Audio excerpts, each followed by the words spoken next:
Hello, Reading Room. How are you? This is Dr. Annette Feravich with Healthy Mind, Body, Spirit. Thanks for joining me, and we are reading the book Heidi by Johanna Spyri. Right? Yep. Okay, so we are on chapter 4 with the grandmother. On the following day, the bright sun came again, as well as Peter with the goats, and they all climbed up again to the pasture. Many days passed thus, and the life agreed so well with little Heidi that she became strong and brown and had never an ailment, but was as merry as the merry bird on the trees in the green woods. As autumn came on and the wind blew harder over the mountains, her grandfather would sometimes say, "You must stay at home today, Heidi. Such a little one as you might be carried off by the wind at one blast down into the valley." When Peter learned this, he did not look happy and foresaw all sorts of unpleasant things that would happen. He was so lonely that he did not know what to do without Heidi, and then he would not have his fine dinner. The goats were also very unruly when the child was not with them, and gave him twice as much trouble, for they were so accustomed to her companionship that they could not go forward properly without her, and ran about on all sides. Heidi, for her part, was never unhappy. There was always something that interested and amused her. Best of all, she liked to go with the herd and the herd boy to the pasture, to be sure, for there were the flowers and the eagle and always something new and exciting happening to the different goats. Still, in her grandfather's room, there was always hammering and sawing that delighted her also. Once, when he was making a new trough, isn't that trough? Yeah. Trough? Yes. For the goats, she watched him working with his bare arms in the round tub, and he was so skillful that she was enchanted. But Heidi's greatest joy came on the windy days when the soughing and sighing in the big pines behind the hut began.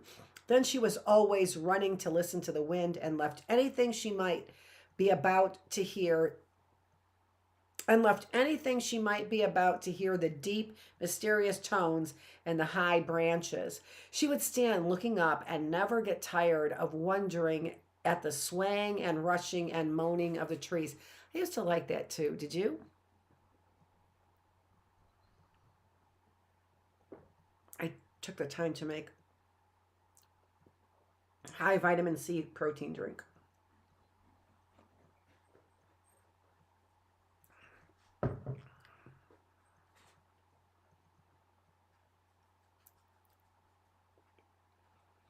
Now at last the windows and the door were free, which was a good thing, for when Heidi and her grandfather sat at dinner together,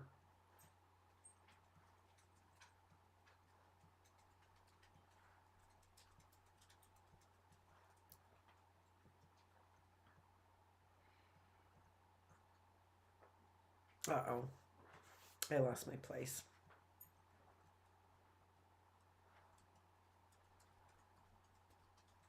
Here we are. The sun was now no longer hot as in the summer, and the child was glad to get out her shoes and stockings and her frock, for it was every day colder. And when she stood out under the trees, she was blown about as if she were a little thin leaflet. But she always was scampering out and could never stay in the hut when once she heard the call of the wind. At last it was very cold. Peter blew upon his fingers as he came up early, but he did not come much longer, for one night there was a deep snowfall, and in the morning the whole elm was white and not a green leaf to be seen anywhere. Now the goatherd came no more with his flock, and Heidi sat looking through the tiny window, for it was snowing again, and the thick flakes filled the air, and the snow was piled up at least on a line with the window. Then it was high still, so that they could not open it, and were quite boxed up in the hut. Heidi found this very pleasant indeed. So would I. She was constantly running from one window to another to see the view from each, and wondering if they were to be quite buried, for then they would have to light a lamp in the daytime. It did not get to be quite as bad as that, however. On the following day, the old man went out, as it had ceased to snow, and he shoveled a path round the house, throwing up the snow in great shovelfuls till it was piled into big heaps and formed a mountain here, and another there, all about. Now at last the windows and the door were free, which was a good thing, for when Heidi and her grandfather sat to dinner together, each on a three-legged stool, suddenly there came a great knocking at the door, and someone struggled and kicked violently at it. Open it came at last, and there stood Peter, who had not indeed kicked this and stamped so rudely without reason. It was so clear his shoes of the snow It was to clear the shoes of the snow, for they were quite covered with it. In fact, the whole Peter was a mass of snow, for he had forced his way through the drifts, and great masses clung to him all over and were frozen on. It was so cold. He had persevered, however, for he wished to see Heidi. A whole week was too long for him to be away from her.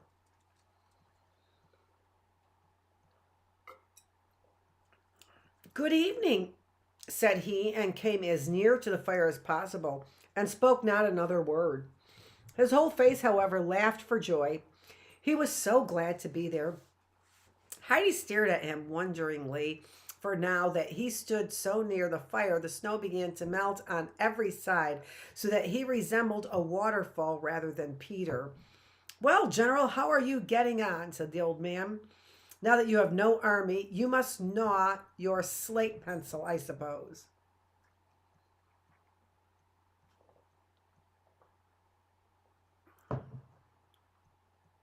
I don't want this to get too old and too thick. Why, he has to go to school in the winter, explained her grandfather.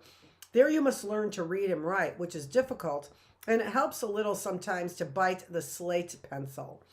Is not that so? Hey, General? Yes, it is true, assented Peter.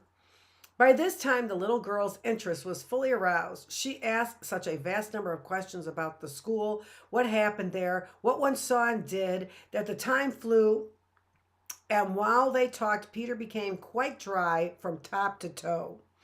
It cost him always a great effort to explain himself clearly, so as to make his meaning plain. This time it was especially hard, for no sooner had he one statement than Heidi had two or three more questions ready, and generally such as required a whole sentence for answer. During this conversation, the old man was quite silent, but often the corners of his mouth twitched with amusement, showing that he listened.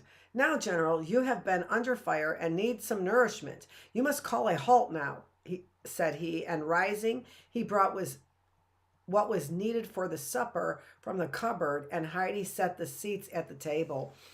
A bench had been recently hammered to the wall, for now that the old man no longer lived alone, he had made all sorts of seats for two people, as Heidi had a way of following him about wherever he went, or stood, or sat. So now they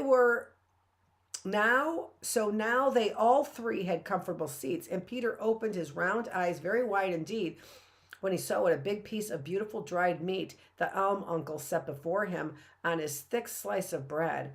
It was long since the lad had such a good time, but at last the agreeable meal was over, and he prepared to go home, for it was growing dark.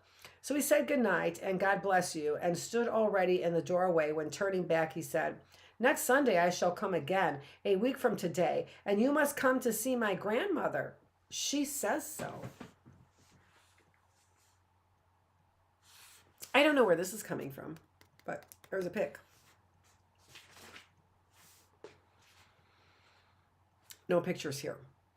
Now Heidi became possessed of an entirely new idea, that of going to make a visit herself. It took root in her mind at once, and on the very next day, the first thing she said was, Grandfather, now I must go see Peter's grandmother. She expects me.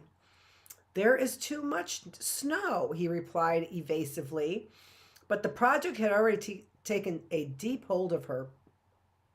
For the grandmother had sent her word, and so it must be done. Not a day passed that she did not say at least 5 or 6 times, "Grandfather, now I must go surely, for the grandmother expects me."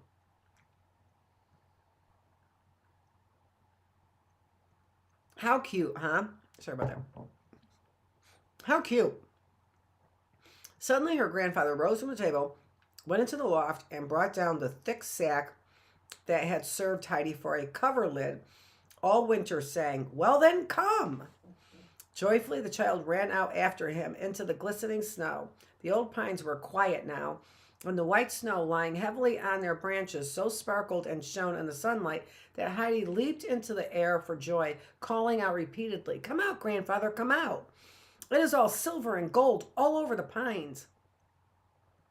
The grandfather now appeared from the shed with a very big sledge that had a bar across the front, and from the seat, with his feet against the snow, anyone could steer it in any direction. Oh, so a sled.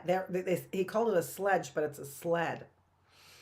After the old man had looked at the pine trees with Heidi, he seated himself on the sledge and, taking her on his lap, wrapped her around and round in the sack so that she was snug and warm. He held her with his left arm and tightly to his side, which was a wise arrangement considering the journey they were to take. Then he seized the pole with his right hand, gave a shove with his feet, and away went the sledge down the elm with such rapidity that the child believed that they were flying and shouted aloud for joy. Could you imagine going down a mountain on an old-fashioned sled? Which he is able to, you could see, steer. And if you remember those old sleds, actually, you were allowed to steer them as well. But the thing is you could never move that sled more than like this. So it's like you had to have a path that was straight down, and all you could do is veer a little bit. Otherwise, I knew a couple people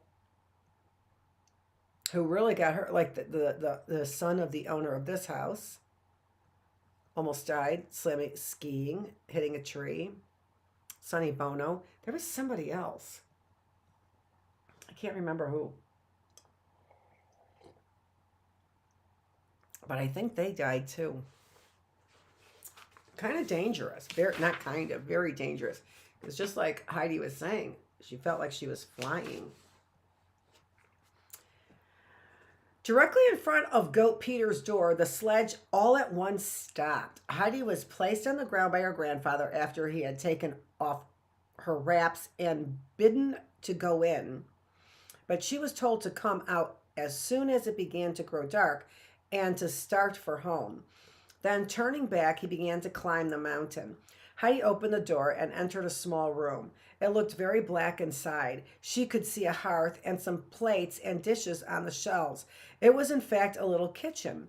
She opened another door and came into another narrow little apartment, for the house was not a mountain cottage like the Elm Uncles, consisting of one large room with the hayloft above, but it was a little very old dwelling where everything was narrow, small, and uncomfortable.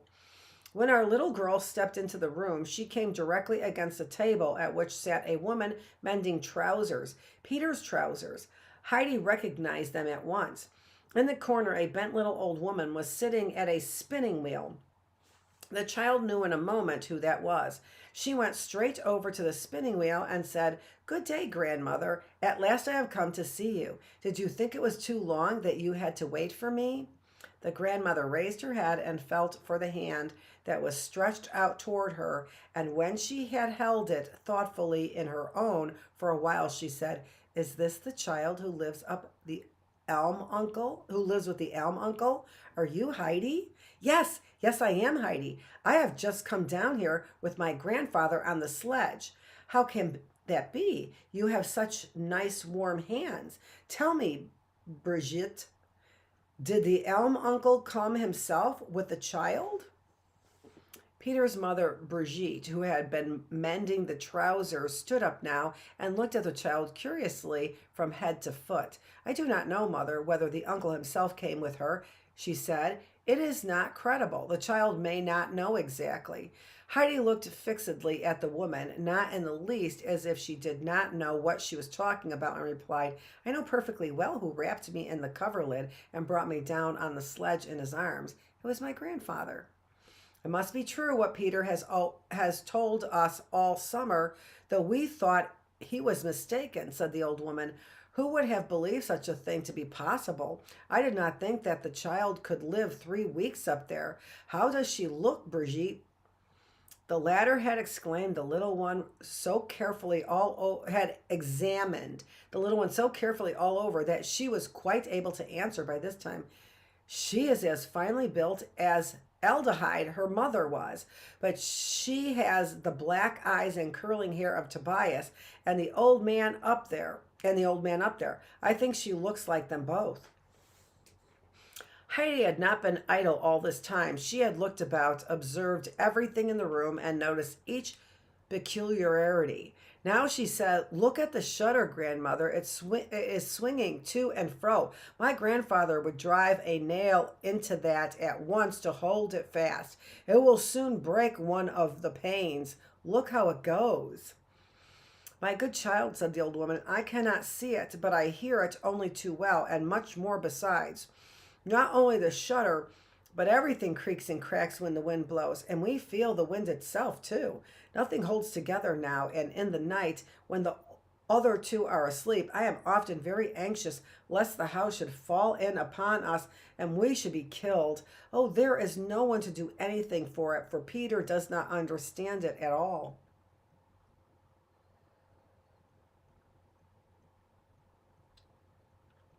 Peter seems to work pretty hard, though.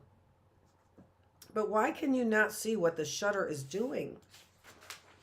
Grandmother, just look there now, over there, right there, said Heidi, pointed out carefully to the spot with her finger. Oh, child, I can see nothing at all. Not only the shutter, but nothing else, said the grandmother sadly. But if I go out and open the shutter wide so that it is quite light in the room, can you not see then, grandmother? No, not then, not even then. Nobody can make it light for me any more.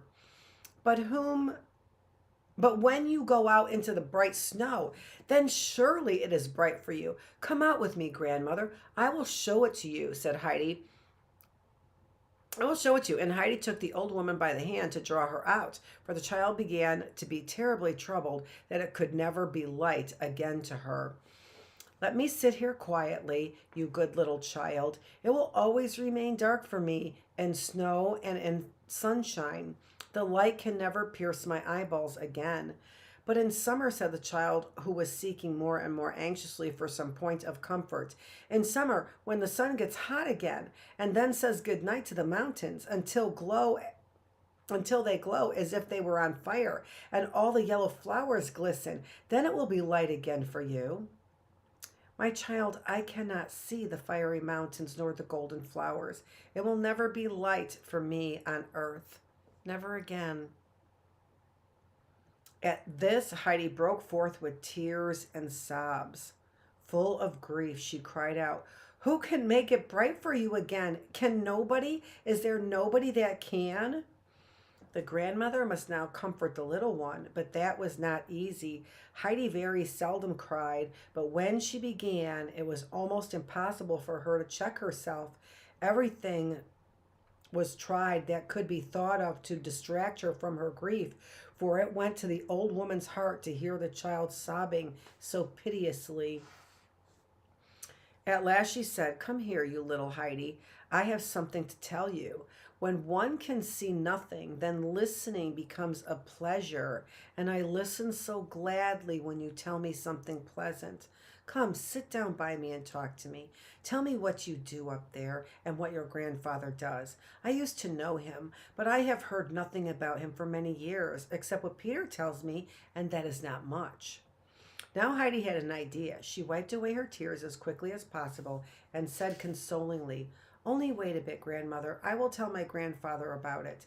He can surely make it light again for you, and he will manage so that the cottage will not fall to pieces. He can bring everything right.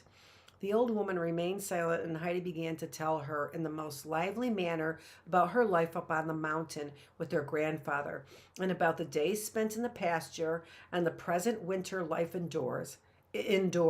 How her grandfather could make anything whatever out of wood, benches and chairs, and mangers into which he could put hay for schwanley and barley, and how he had just finished a big new water trough for summer bathing, a new porringer, and some spoons. Heidi began more and more excited as she recounted the wonderful things that his skillful hand fashioned from a single piece of wood, and how carefully she had watched the processes, and how she meant to do all that sometime for herself. To all this, the grandmother listened with the greatest interest, only calling out now and then, "Brigitte, do you hear what the child tells me about the uncle?" Suddenly there was such a stamping and noise at the door, the conversation was interrupted, and Peter burst into the room and stood stock still with his big round eyes wide open, but he made most friendly grimaces at Heidi when she cried out immediately, "Good evening, Peter."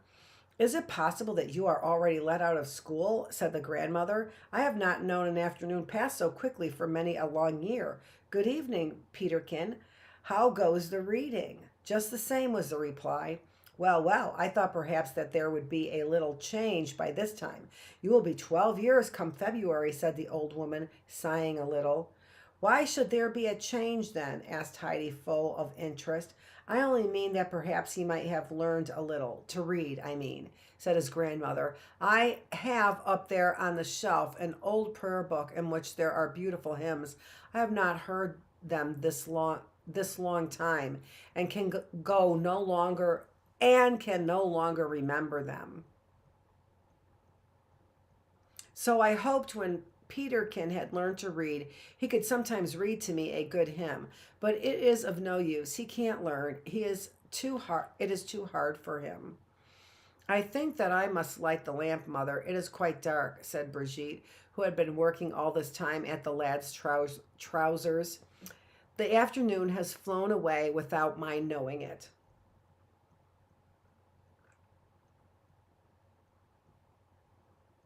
When I don't drink it, I get all the sediment on the bottom.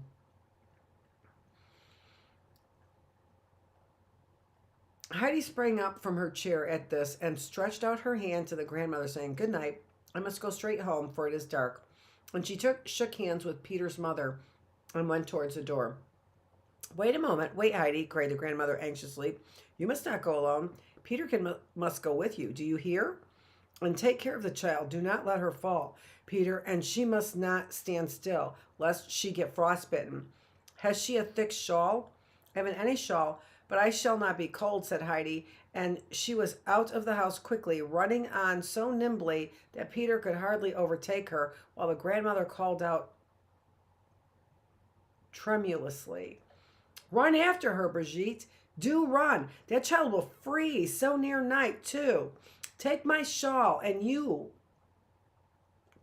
with you and run." Brigitte obeyed, but the children had not gone far up the mountain when they saw Elm Uncle coming toward them with a few prodigious strides. He stood beside them. "That is right, Heidi. You have kept your promise," he said, and taking the child, whom he had wrapped carefully again in the coverlet in his arms, he turned back towards home. Brigitte went back with Peter to their cottage to tell her mother what they had seen. The old woman's surprise was great, and she said once again, "God be praised that the Elm Uncle is so kind to Heidi. God be praised. I hope he will let the little one come to me again. It has done me so much good. What a good heart she has, and how she can tell about things." So the poor old grandmother rejoiced and kept saying until she went to bed, "If only she can come again. Now I have something to look forward to, something to make me happy." Brigitte agreed with her mother heartily each time, and Peter grinned from ear to ear, saying, "I knew as much," while he nodded his head vigorously. How cute is that? Oh my gosh.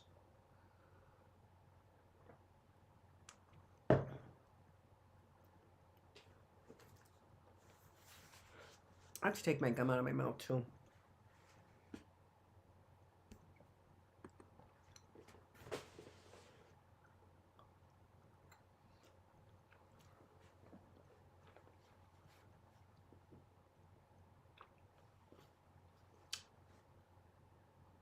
Oh my gosh, it's sticking to my teeth all over the place.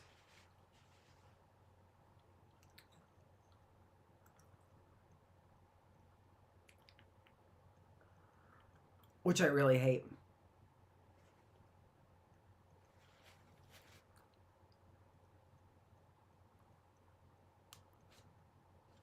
Here we go. There was the last piece. Maybe not, but jeez. That wasn't easy. Okay.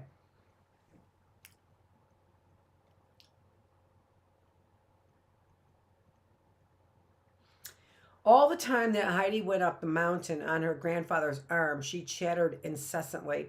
But as nothing could penetrate the covering so closely folded about her, he said at last, unable to distinguish a single word, "Wait a little until we reach home, child, and then tell me." So as soon as they reached the hut and Heidi was free from her wrappings, she began, "Tomorrow we must take the hammer and the big nails and go down there, grandfather, for the shutters shake so. We must make them fast, and we must drive in a good many other nails too, for everything shakes terribly." "Must we? Must we indeed?"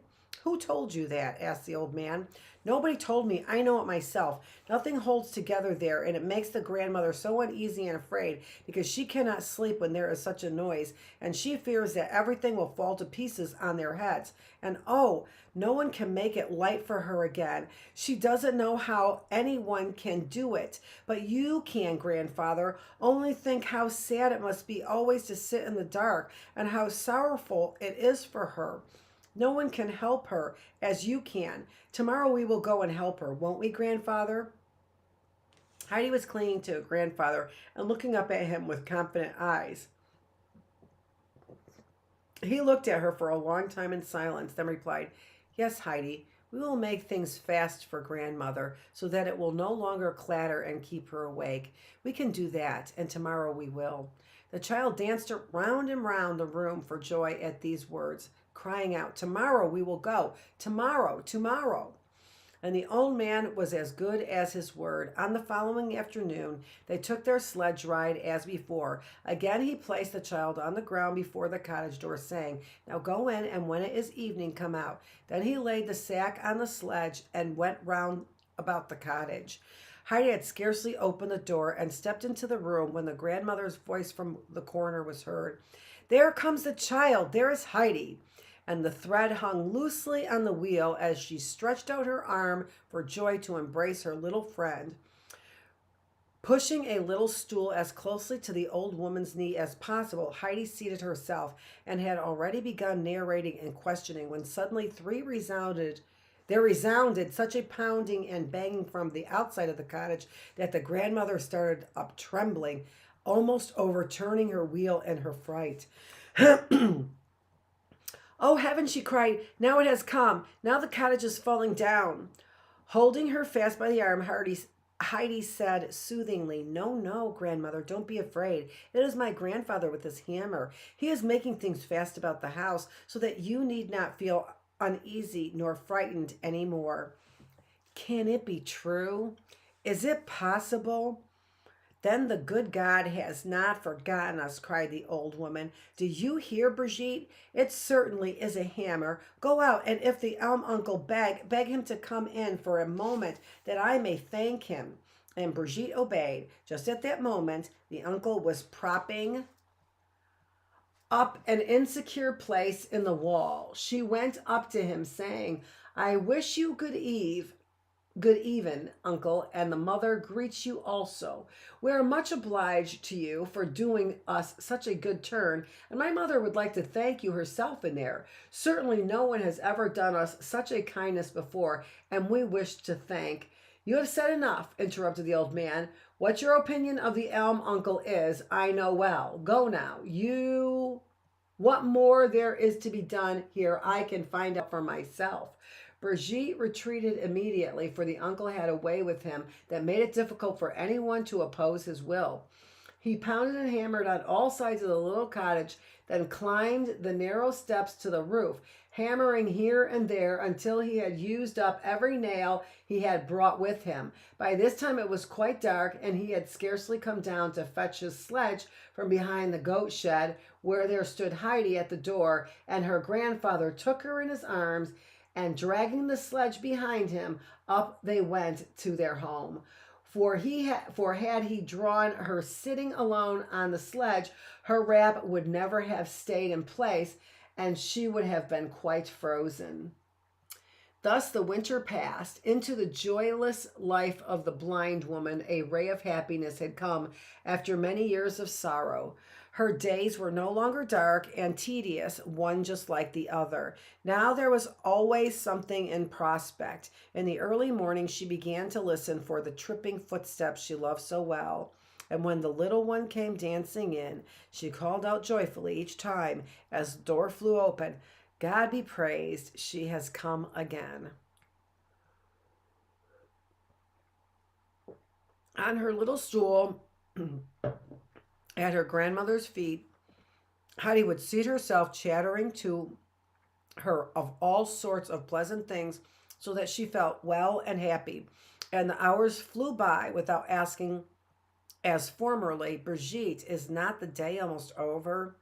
Instead, each time that Heidi is departing, close the door behind her, she said, "How short the afternoon has been, hasn't it, Brigitte?" To which the daughter would answer, "Yes, mother, it seems to me as if I had just cleared away the dishes from dinner."